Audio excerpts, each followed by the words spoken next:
بیګا فخر زمان یو ځل بیا زبردست سلیزه واخلې ده په نیشنل چیمپئن کپ کې بیګا د شاداب خان اور د شاهین افریدي د لوبډلې میچ و شاداب خان سره په ټیم کې فخر زمان هم دی جی د فخر زمان دی د ټیم چې کوم نوم دی هغه د پاکستان گرین او د شاهین افریدي د ټیم نوم چې کوم دی هغه پاکستان ګولډ دی نو پرون په نیشنل چیمپئن کپ کې پاکستان گرین په مقابله پاکستان ګولډ میچ شوی دی چې په دې میچ کې د شاهین افریدي لوبډلې یو ډیر غټ شکست خوړلی دی د شاداب خان د لوبډلې نه شاداب خان لوبډلې 314 رنونه جوړ کړي په 50 اوورونو کې چې پای کې فخر زمان د آوټسټینډینګ بیټینګ کړی دی په 156 بالونو باندې 115 رنونه جوړ کړي دي چې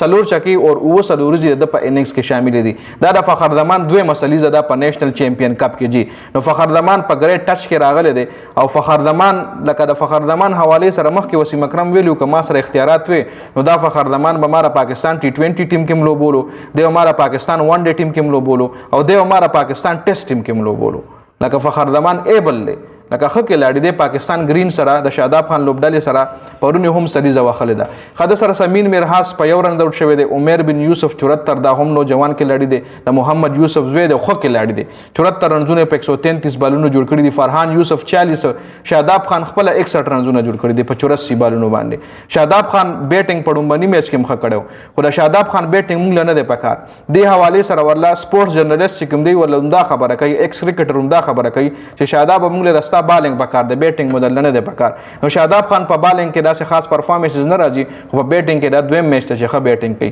فهیم اشرف 2 نسیم شاه 4 مهران ممتاز 0 محمد سلمان مرزا 1 او محمد حسنین 3 رنونه جوړ کړي دي 314 رنونه ټوټل د شاداب خان لوبډلې جوړ کړي دي د شاهین افریدي د طرف نه شاهین افریدي 10 اوور کې 47 رن ورکړي 3 وکټ ایستلي ښه بالینګ کړی دی عبدالصبح خان 8 اوور 55 3 وکټ ښه بالینګ محمد عمران 10 اوور 59 یو وکټه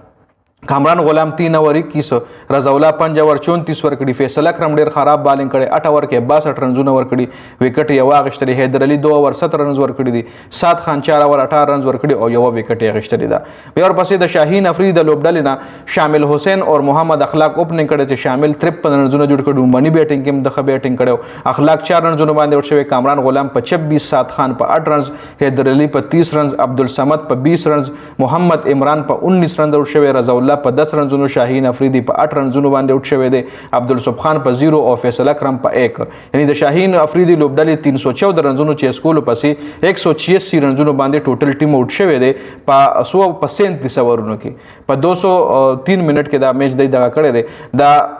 شاداب دی طرف نه د فخر زمان د لوبډلې د طرف نه نسیم شاه 6 اوور 41 رنز ورکړي یو وکټ یې اخیستلی ده سلمان مرزا 5 اوور 31 وکټ یو نه فهیم اشرف 3 اوور کې 13 رنز ورکړي یو وکټه شاداب خان 5 اوور کې 19 رنز ورکړي یو وکټه محمد حسنین 6 اوور کې 32 رنز ورکړي 3 وکټ یې اخیستلی دي مهران ممتاز 9 اوور کې 35 رنز ورکړي 2 وکټ یې اخیستلی دي فخر زمان هم پکې 2 اوور کړي چې 4 رنز ورکړي او یو وکټ یې پکې اخیستلی ده عمر بن یوسف